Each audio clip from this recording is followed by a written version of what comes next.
ናችሁ? ውድ የዘመናዊ ሾው ተከታታዮች እንደምን ሰነበታችሁ? አዲሱን ዓመት ለመቀበል እነሆ ጥቂት ቀናቶች እየቀሩን ነው። እንግዲህ ከወዲሁ 2019 የሰላም፣ የፍቅር፣ የጤና፣ የብልጽግና እንዲሆንላችሁ ልባዊ ምኞቴን ለመስጠት እዚህ ጋር ፈልጋለሁኝ። እንግዲህ አዲሱ ዓመትን ምክንያት በማድረግ አንዳንድ ቲፖችን ልሰጣችሁ ዛሬ መጣሁኝ። ሁላችንም አዲሱ ዓመት ሲመጣ በልባችን የምናስባቸው ብዙ ነገሮች አሉ። ዛሬ የራሴን ልምድ ላካፍላችሁ ነው የመጣሁት እዚህ ቦታ ላይ። ይሄንን ፕሮግራም ሰብስክራይብ እያደረጋችሁ ሼር እያደረጋችሁ የግል አስተያየታችሁን ደግሞ ገንቢዎቹንም ቢሻሻል ብላችሁ የምትሉትንም እዚህ ላይ እያሰፈራችሁ አብራችሁኝ ዘምኑ ላለሁኝ። እሺ የራሴን ልምድ ብነግራችሁ ሁሌ አዲሱ ዓመት ሊገባ ጥቂት ቀናቶች ሲቀሩት ኖት ምጽፋቸው አሉ። ያ ኖት ምንድን ነው?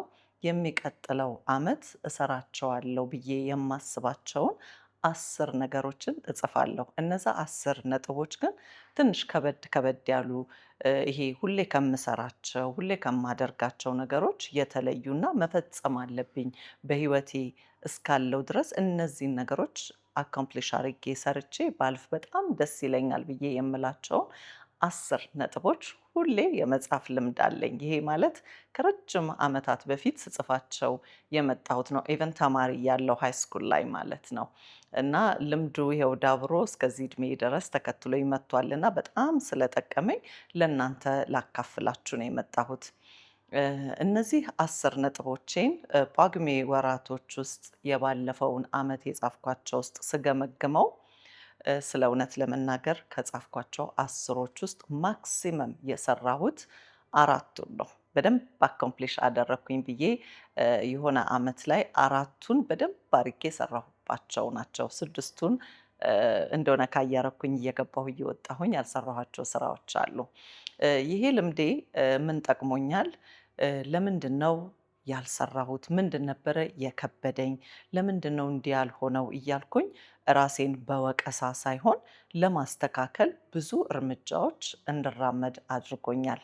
የሰራሁባቸውን ነገሮች ደግሞ ሰክሰስፉሊ በቃ ይሄን እሰራለሁ ብዬ ያልኳቸውን ነገሮች ደግሞ በጣም ራሴን ሰለብሬት አደርግበታለሁ። በቃ ጎበዝ፣ ጀግና ነሽ፣ ጥሩ ሰርተሻል እያልኩኝ ራሴን በጣም ለተሻለ ነገር ለሚቀጥለው ዓመት አዘጋጅበታለሁኝ ማለት ነው። ሁላችሁም እንደምታውቁት አዲሱ ዓመት ሲመጣ ልብስ ከመለወጥ፣ ጌጣጌጥ ከመለወጥ፣ ቤት ከማጽዳት፣ የቤት ዕቃዎች ከመለወጥ ባሻገር ውስጣችንን ምን ያህል እንለውጣለን የሚለው ነገር ብዙ ጊዜ ጥያቄ ይሆንብኛል። በእርግጥ ሁላችንም ውጫዊ ውበታችንን የምንጠብቅበት አዲሱ ዓመት ሲመጣ ይሄን አደርጋለሁ፣ እከሳለሁ፣ እንደዚህ አደርጋለሁ። በሴቶች ዙሪያ በተለይ በጣም እንደዚህ አይነት ፕላኖች እናወጣለን። በጣም መልካም ነው። ግን አንዳንድ ጊዜ ከውጭ ውበት ባሻገር ደግሞ ውስጣችንስ ምን ያህል ይታጠባል? ውስጣችንስ ምን ያህል በመልካም ነገሮችን እንገነባቸዋለን ብዬ ሁል ጊዜ ከጓደኞቼ ጋር እወያይበታለሁ፣ ከቤተሰቦቼ ጋር እወያይበታለሁ፣ እንዲሁም ከልጄ ጋር እወያይበታለሁ ማለት ነው። ምንድነው የሚጠቅመው እንደዚህ አይነት ነገር? አዲስ ዓመት ሲባል ልክ እንደ ስሙ እኛም አዲስ መሆን አለብን። ያ ግን ጫና ፈጥረን በአንድ ጊዜ የምንለውጠው ነገር አይደለም። ልክ መስከረም አንድ ሲጠባ ይሄንን ነገር አደርጋለሁ ብዬ ሳይሆን እኔ የምነሳው ትንሽ ለውጦቼን ሰለብሬት በማድረግ ትልቁ ነገር ላይ ጳጉሜ 5 ወይ 6 ላይ ስደርስ አየዋለሁ። ስለ እውነት ነው የምነግራችሁ። ስለዚህ የየቀን ተቀን ሂደታችን ነው መሆን ያለበት። እንግዲህ የዚህ ዓመት ትልቁ እቅዴ ቀደም ብዬ ለእናንተ በትንሹ ላካፍላችሁ ስለፈለግኩኝ አንዱና ትልቁ ሜጀር ነገሬ ምንድን ነው? ያን ያህል የሶሻል ሚዲያ ተጠቃሚ ባልሆንም ነገር ግን ከዚህ ዓመታት በፊት ቀድሞ የነበረኝ የሶሻል ሚዲያ አጠቃቀም ከዘንድሮ ዓመት ጋር ሲነጻጸር በጣም የሰፋ ልዩነት አይቼበታለሁኝ እና ብዙ ጊዜዬን አጥፍቼበታለሁ። አሁን ኮምፔር እያረኩኝ ነው የምነግራችሁ እና ይሄ ነገር ለምን ሆነ ብዬ ራሴን በጣም መጠየቅ ላይ ነኝ ያለሁት እና የሚቀጥለው ዓመት ይሄ ነገሬ በፍጹም እንዲቀጥል አልፈልግም ማለት ነው። ይሄ የሆነበት ምክንያት ምንድነው? ያ የማንበብ ልምዴን፣ ለራሴ ጊዜ የመስጠት ልምዴን፣ በጣም ብዙ ነገሮቼን ተጋፍቶብኛል። በዛ ላይ ደግሞ ስለ እውነት ሁላችንም እንደው ብንነጋገር የሆነ ተጽዕኖም ያሳድራል። እኔ በዚህ እድሜ አዋቂ ነኝ ብዬ በማስብበት እድሜ ላይ አንዳንድ ቪዲዮዎችን በማየት ኔጌቲቭ ነገሮች ውስጤ መግባት ጀመሩ። ለምንድነው ሰዎች እንደዚህ የሚያደርጉት? ይሄ ነገር በዚህ ቢታረም ብዬ እላለሁ። በጣም ብዙ ከራሴ ጋር አስተያየት እንዲለዋወጣለሁኝ ማለት ነው። ስለዚህ ወደ መጥፎም ነገር ድራግ የሚያደርጉ ቪዲዮዎች እንዲሁ ይመጡብኛል እና እነዚህን ነገሮችን እንዴት ነው መቀነስ ያለብኝ ብዬ አስባለሁ። እኔ ራሴ እንደ አንድ ቲክቶከር በቀን አንድ ቪዲዮ እለቃለሁ። በምችል በሳምንት 3ቴም 4ቴም እለቃለሁኝ እና እነዛን ነገሮች ትውልድ እንዲያንጽ እኔ ያሳለፍኳቸውን መልካም ነገሮች ለትውልድ በማስተላለፍ የተሳሳትኩትን ነገሮች ደግሞ ታናናሾቼ እንዳይሳሳቱ በሚል ለመምከር የወጣሁበት ነው ይሄ ፕላትፎርም። እነዚህ ፕላትፎርሞች በጣም እንደሚጠቅሙ እማምን ሰው ነኝ። ጊዜ ያመጣውንም ነገር መጠቀም እንዳለብን አውቃለሁኝ። ነገር ግን እንዲህ ጊዜያችንን ወስዶ በጣም ብዙ ሰዎች በሽተኛ እስኪሆኑ ራሳቸውን እስኪያማቸው ኮንሰንትሬት ማድረግ እስኪያቅታቸው ድረስ እኔ ገዛ የቅርብ ጓደኞቼንም ስለማናግር ነው እና እንደዚህ አይነት ሁኔታዎች ሳይ ይሄ የሶሻል ሚዲያ አጠቃቀማችንን በጣም መቀነስ እንዳለብን አምናለሁኝ እና ራሴ ላይ ዘንድሮ በተቻለኝ አቅም የሶሻል ሚዲያ አጠቃቀሜን በመጠኑ ማድረግ እንዳለብኝ እንግዲህ አንደኛው እቅዴ ውስጥ የገባ ነገር ነው። ምክንያቱም እንዳልኳችሁ የማንበብ እንትኔን በጣም ቀንሶብኛል። እሱን ደግሞ ማጣት ስለማልፈልግ ያንን ነገር እንግዲህ ዘንድሮ ጠንከር ብዬ የጻፍኳቸው ቢያንስ በወር አንድ መጽሐፍ አነባለሁ ብዬ 12 መጽሐፎችን የማነባቸውን ሰርች እያደረኩኝ ነው ያለሁት። እንግዲህ የሚቀጥለው ዓመት በሰላም ያድርሰንና እነዛን እንግዲህ ሪቪው እየሰራሁኝ ደግሞ እነግራችኋለሁ ማለት ነው። እዚህ ጋር በወር አንድ መጽሐፍ በአመት ደግሞ 12 ስል እቺ ምን አላት ብሎ የሚለኝ ሰው ሊኖር ይችላል። በእርግጥ ድሮ ከዛ በላይ መጽሐፍ እናነብ ነበር። በሳምንት አንድ መጽሐፍ፣ 2 መጽሐፍ እንጨርስ ነበረ። አሁን ግን ያ ሁሉ ባህላችን ጠፍቶ እንደው በወር አንድ መጽሐፍ እንኳን ባነብ ብዬ ያልኩት ይህንን ነገር አቺቭ ለማድረግ ስለምፈልግ ነው። ኦፍ ኮርስ አሁንም የማንበብ ልምዴ እንዳለ ሆኖ ግን በጣም ስለቀነስኩኝ እንደው ቢያንስ በወር አንድ ጊዜ በአመት ደግሞ 12 ጊዜ የሆኑ መጽሐፎች አንብቤ የሚቀጥለው አመት ጳጉሜ ላይ ራሴን እንግዲህ ማግኘት አለብኝ ብዬ አንደኛው የጻፍኩት ነገር ነው። ሁለተኛውና ምናልባት ለብዙ ሰው አሁንም ቀለል ብሎ ሊታይ የሚችል ነገር ነው። ሁላችሁም እንደምታውቁት እድሜዬ 49 ነው እና የሰውነት ለውጥ እንግዲህ መምጣቱ አይቀርም። ሆርሞናል ቼንጅ አለ እኛ ሴቶች ላይ እና እነዛን ነገሮች ወደፊት እንዴት ነው ማስተናግደው? እንዴት ነው የህይወቴ ሂደት እንዴት ነው? እንዴት ነው ላይፍ ስታይሌን እየለወጥኩ ያለሁት የሚለው ነገር አሁን በደንብ እያሳሰበኝ ያለ ሰዓት ስለሆነ እሱ ላይ በደንብ መስራት እፈልጋለሁኝ። በፊት ምንድነው ማደርገው? ኤክሰርሳይዝ እገባለሁ፣ እወጣለሁ፣ በቋሚነት አልሰራም። የሰውነት ቅርጼ ጥሩ ነው ብዬ ነው የማስበው። ነገር ግን በእድሜ መግፋት እንግዲህ የተወሰኑ ነገሮች ለውጦች ስለ እውነት አያለሁኝ ያለሁት እና እነዛን ነገሮች እንዴት ነው አሁን ኤክሰርሳይዝ በየቀኑ እየሰራሁኝ ባዲዬን ማስል የማደርገው የተስተካከለ የሰውነት ቅርጽ ቢኖረኝም እንዴት ነው ወደ ማስል መለወጥ ያለብኝ? በሽታን እንዴት ነው መቋቋም የምችለው?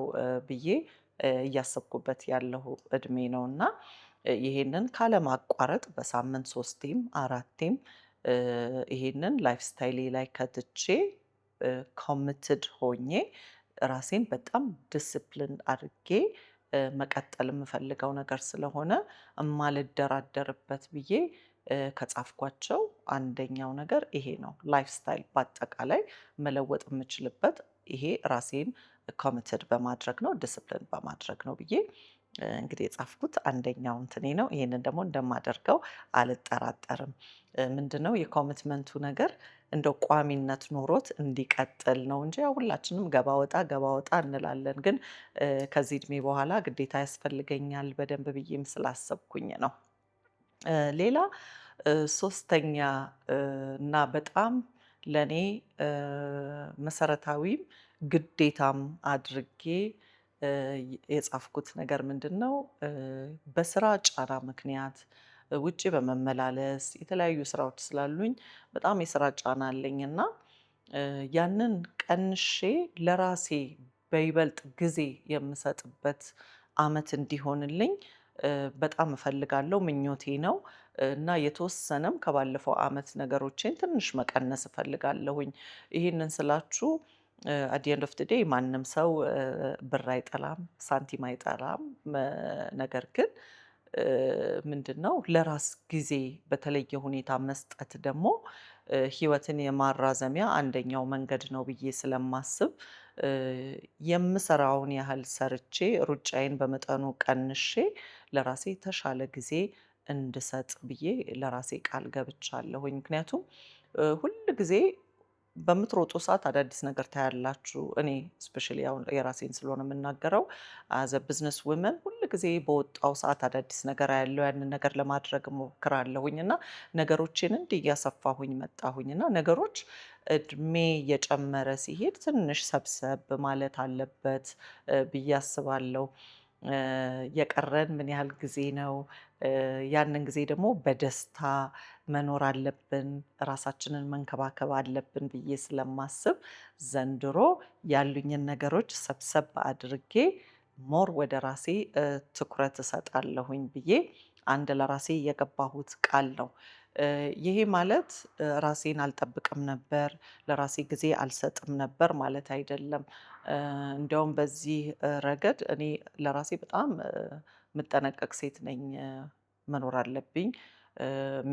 እኔ የኔ መኖር ደግሞ ለልጄ፣ ለቤተሰቤ፣ ለእናት አባቴ ይጠቅማል፣ ለጓደኛዬ ብዬ ስለማስብ ራሴን በተቻለ መጠን በጥሩ ሁኔታ የያዝኩኝ ሴት ነኝ።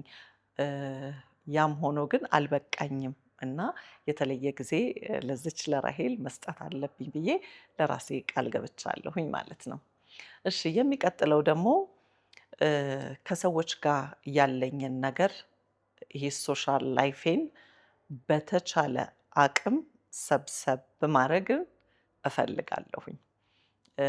ብዙ ጊዜ እንደው መልካም ቢሆንም ባህላችን ቢሆንም ለሰዎች እንሮጣለን፣ ብዙ ቦታዎች እንሄዳለን፣ ጥሪዎች በጣም ብዙ ይኖራሉ፣ ለቅሶ ያጋጥመናል እና ይሄን ሶሻል ላይፍ አቮይድ ማድረግ አይቻልም በእርግጥ። ነገር ግን በዛው ልክ ደግሞ የምናውቃቸውን ሰዎች ቁጥር ብዛት መሰብሰብ ያለብኝ ሰዓት ነው ብዬ ለራሴ ቃል ገብቻለሁ። ይህ መጥፎ መሆን ሳይሆን አንዳንድ ጊዜ ከህይወታችሁ የምታወጧቸው ሰዎች አሉ፣ በግዴታ ማለት ነው።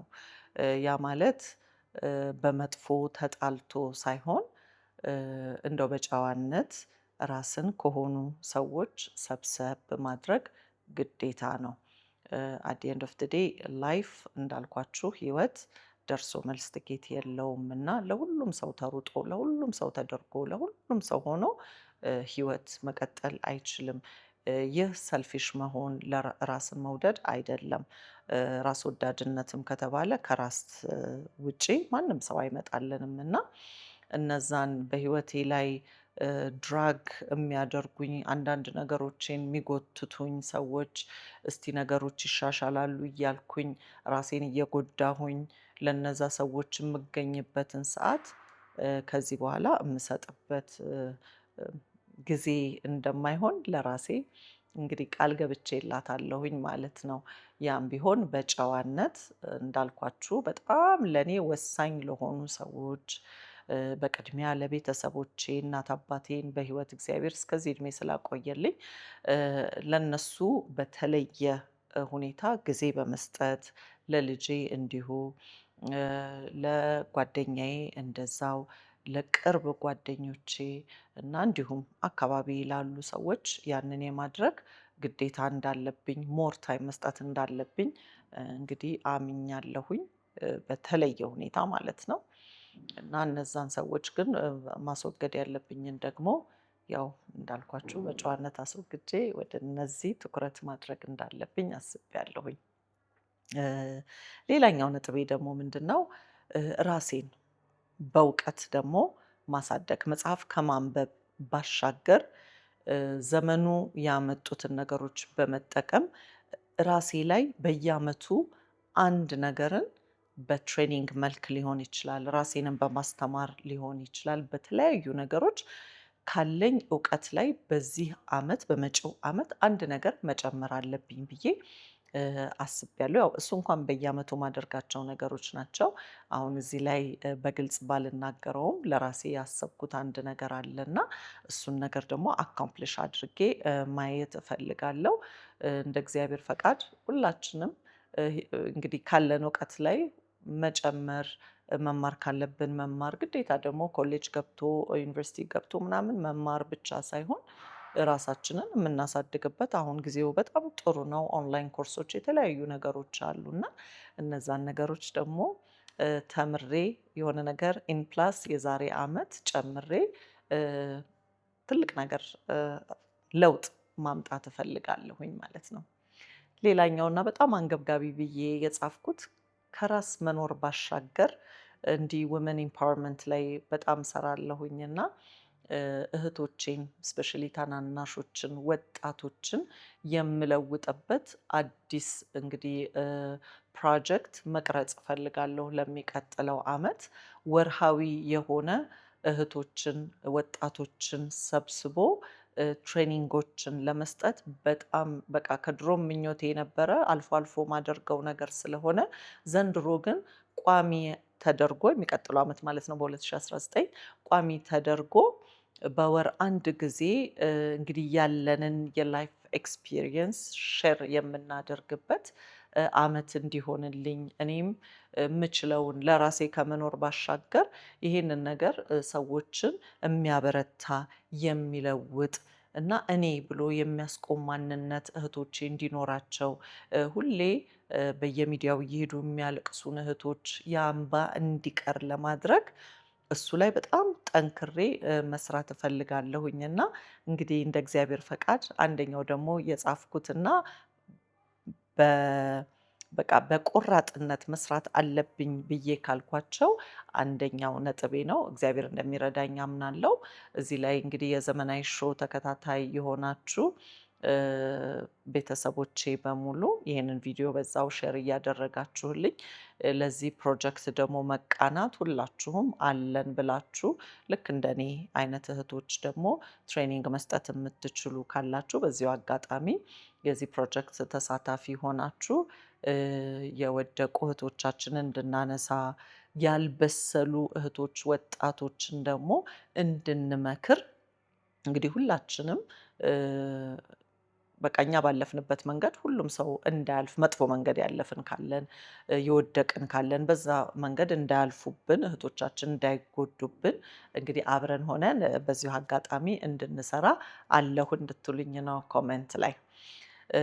እንግዲህ በአጠቃላይ ሞር ኦር ሌስ እነዚህ የነገርኳችሁ ነጥቦች በጥቂቶች ናቸው። በእርግጥ እዛ ኖቱ ላይ በምጽፍበት ሰዓት ጠንከር ያሉ እዚህ ላይ እንደው አይዲያው እንዲኖራችሁ ብዬ በመስጠት ነው እንጂ የጻፍኳቸው ነገሮች ትንሽ ጠንከር ያሉ ነገሮች ናቸው። ምክንያቱም መስራት በግዴታ ያለብኝ ነገር ነው።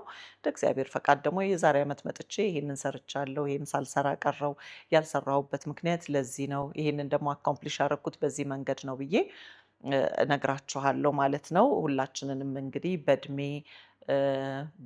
በተሻለ እድሜ በበሰለ እድሜ እንዲያቆየን በጤና በፍቅር እንዲያቆየን እንግዲህ ቀደም ብዬ እንደተመኘሁላችሁ ልባዊ ምኞቴን በዚሁ እየተመኘሁላችሁ እናንተ ደግሞ እስቲ ሀሳብ አስተያየታችሁን እናንተ ምን አይነት እቅዶች አሏችሁ? የተሻለ ነገር በህይወታችሁ ለማምጣት ምን አይነት መንገድ ትቀርጻላችሁ? ላያችሁ ላይ ቤተሰቦቻችሁ ላይስ ምን አይነት ነገር ታደርጋላችሁ? የሚለውን እዚሁ ላይ ብትጠቁሙኝ በጣም ደስ ይለኛል። ሌላ ብዙ ጊዜ ጥያቄዎች የምጠየቀው እ እህቶች ላይ በምሰራው ስራ እንግዲህ በዚህም በቲክቶኩ አንዳንድ ቲፖች በምሰጠው ነገር እውነት ያንን ነገር አንቺ ላይ አፕላይ ታደርጊዋለሽ ወይ ብለው ብዙ እህቶች ይጽፉልኛል በውስጥ መስመር ወይንም ለዚህ መረጋጋት ለዚህ እድሜ በቃ እንደዚህ አይነት መረጋጋት ላይ የደረስሽበት ምንድነው? ጠቁሚን። ስራዎች ምን እንስራ?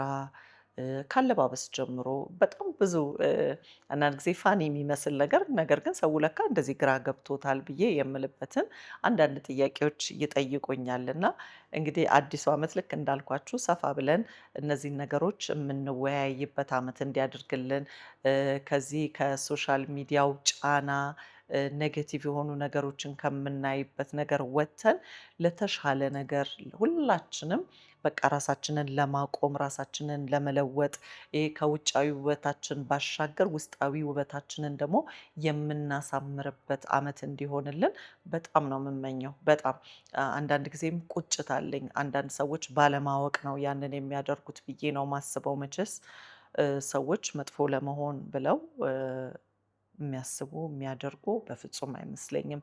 አንዳንድ ጫናዎች ሊኖሯቸው ይችላሉ እና እነዛን ነገሮች የሚያስወግዱበት በአዲሱ ዓመት አዲስ ነገር እንዲመጣላቸው በጣም ምኞቴ ነው። እንግዲህ ይሄንን እኔም በምችለው አቅሜ እንዳልኳችሁ በቲክቶኩም በዩቲዩብም እየመጣሁኝ እነዚህን ነገሮች ለእናንተ ለማካፈል አልቦዝንም፣ እግዚአብሔር በፈቀደልኝ መጠን። ሌላ የምትፈልጉትን ቶፒኮች እንዳነሳላችሁ የምትፈልጉትን ቶፒኮች ኮሜንት ላይ ብትጽፉልኝ እዛ ላይ ልንወያይበት እንችላለን። ምንድነው እኔ ከላይፍ ኤክስፒሪየንስ ተነስቼ የምነግራችሁ ነገሮች ናቸው እንጂ መጽሐፍ እያነበብኩ ወይ እናንተ ራሱ ኢዝሊ በጉግል እያያችሁ አሁን ደግሞ ሁሉ ነገር ቀላል ነው። በቻት ጂፒቲያችሁ እየገባችሁ ጥያቄ እየጠየቃችሁ ብዙ መልስ የምታገኙበት ነው። ግን ላይፍ ኤክስፒሪየንስን ሼር እንደማድረግ እንግዲህ ትልቅ መማማሪያ የለም ብዬ ስለማምን ነው። እንደዛ የተዘጋጁ ነገሮች እያመጣው መናገር አልፈልግም። መሬት የወረደ እኔ በህይወቴ ላይ እያሳለፍኩ ያለሁትን ወይንም ያሳለፍኩትን ነገር ብነግራችሁ የተሻለ ነው ብዬ ስለማምን ነው ይሄንን የማደርገው። ይጠቅማችኋልም ብዬ አስባለሁ። ይህንን የዘመናዊ ሾው በተለይ እህቶች ቢከታተሉ፣ እናቶች ቢከታተሉ፣ ያላገቡ እህቶች ቢከታተሉ በጣም ደስ ይለኛል። ምክንያቱም እንዳልኳችሁ ከኛ ውድቀት እነሱ እንዲነሱልን፣ እኛ ያለቀስን ሰዎች ከሆንን እነሱ እንዳያለቅሱ፣ እኛ የተሳሳትናቸው ነገሮች ካሉ የእኛን ስህተቶች መልሰው እንዳይሳሳቱብን፣ እንዲዘምኑ፣ እንዲጎብዙ፣ እንዲጀግኑልን ነው እንግዲህ እንደዚህ አይነት ነገሮች እያቀረብን ያለነው። እንግዲህ ወደፊት በኢንተርቪው መልክ እኔ የማውቃቸውን ሰዎች ይጠቅሟችኋል ብዬ የማስባቸውን ላይፍ ኤክስፒሪየንሳቸውን ሼር ቢያደርጉላችሁ ብዬ የማስባቸውን ሰዎች እንዲህ እያመጣሁኝ አቀርብላችኋለሁኝ ማለት ነው። እንግዲህ እናንተም የዚህ ፕሮግራም ተሳታፊ እንድትሆኑ ከወዲሁ እንግዲህ ይሄንን ዩቲዩብ ቻናሌን ሼር እያደረጋችሁ ብዙ ሰዎች ጋር እንድታደርሱልኝ ስል በትህትና እጠይቃለሁኝ። እንግዲህ አዲሱ ዓመት የሰላም፣ የፍቅር፣ የደስታ ከሁሉ በላይ ደግሞ የጤና እንዲያደርግላችሁ እመኛለሁ። ከቤተሰባችሁ ማንንም አያጉድልባችሁ። እናንተ ደግሞ የተሻለ ቦታ ደርሳችሁ ልክ የዛሬ ዓመት ይሄን የተባባልነውን ነገር ሰርተናል አልሰራንም የሚለውን ነገር እንድናወራ ኮሜንታችሁ ላይ የተቻላችሁን አንድ ሶስትም አራትም ነጥብ የሚቀጥለው ዓመት ይሄንን ብሰራ በጣም ደስ ይለኛል ብላችሁ ብትጽፉልኝ እኔንም ያበረታኛል፣ የተሻለም እይታ እንዲኖረኝ ያደርጋል ማለት ነው። እሺ ዛሬ እንግዲህ ፕሮግራሜ ለአዲሱ ዓመት እንዲህ ብናደርግ የሚል ነበረ። እናንተም እንደወደዳችሁት አልጠራጠርም። የሳምንት ሰው ይበለን። እኔ ራሄል ሞገስ ነኝ። ይህ ዘመናዊ ሾው ነው።